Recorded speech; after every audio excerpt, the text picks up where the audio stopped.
morning. In engineering, we say design failure mode analysis.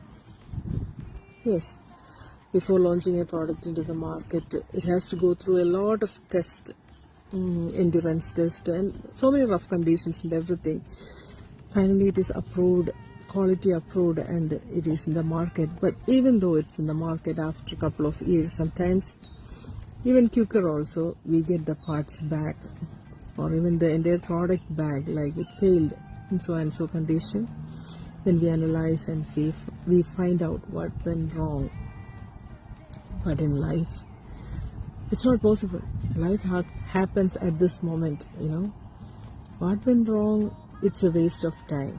Rather than looking forward and rely on God and move forward. Rest of the thing, don't repeat the mistakes, is the best thing.